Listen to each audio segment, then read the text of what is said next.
You should go see the Batman because it's basically a 3 hour long Detective Comics novel. There's not too much romance. Um, Bruce Wayne is a sulky little bitch, but you know what? Like, he's barely in it, so it doesn't even matter.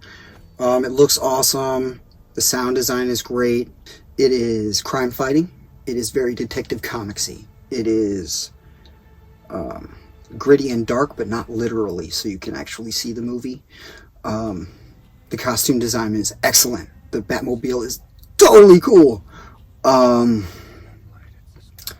totally buy Robert Pattinson as a younger Batman. You know, he hasn't really worked out a lot. He did work out a lot more than he did in Twilight, so he got rid of that bird chest. Thank you very much. Appreciate that. The lady is incredibly fun to watch. Kicking ass, taking names, taking down bad guys left and right. Overall, totally worth the 3 hours of time you're going to invest. I definitely suggest going to a theater better than the Georgetown 14 in DC, because that is like being time warped into a 99-cent double feature. Like, the oldest, bustedest chairs you can possibly imagine, about an hour and a half. And I'm just like, oh shit, what? Damn. So yeah, don't go there. Definitely want to get one of those lounge chairs with the little, you know, maybe some table service or something, because it is 3 hours long. Little gripes, you know. Not a fan of that forced perspective shit where you gotta look directly at the motorcycle or you're going to get dizzy as AF. And then I'm not a fan of that whole, oh, I'm looking through a scope, but I'm not good at it, so it's just like, So 2 years into his battery, literal battery, he's just beating the shit out of people. The sulky Bruce Wayne, you're a billionaire. What are you sulking about? I mean, it's not until the end of the movie where you're like, oh well, I guess he could be sad about that, but it's not even like occurred to him until the end of the movie. So it's like, you're a billionaire badass who kicks butt and takes names, and a really hot girl is like into you. Like, what are you what is wrong with you?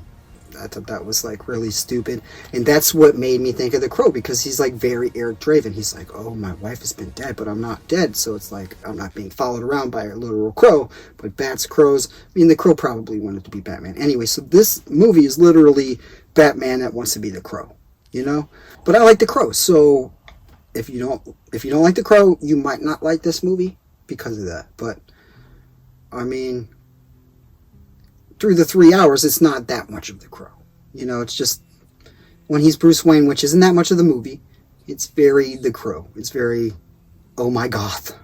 Talked about the city, right? The city looks great. A couple of inconsistencies. I was just like, dude, really? Come on, bro. Like, what? What are you doing?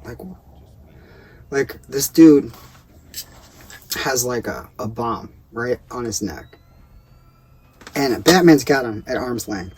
That shit explodes, blows him across the room, not a scratch on him. Like a magical cowl. Like his lower face is just completely fine. You know, eyes are fine. Just, alright, Batman is magic and impervious to explosives. Alright, suspend your disbelief. He wakes up in a police station, surrounded by all the cops, like all the cops are there, and he's still got his mask on. Bullshit, okay? EMTs would have cut him out of that suit immediately. Alright, the first thing one of those cops would have done would be like, yank! You know?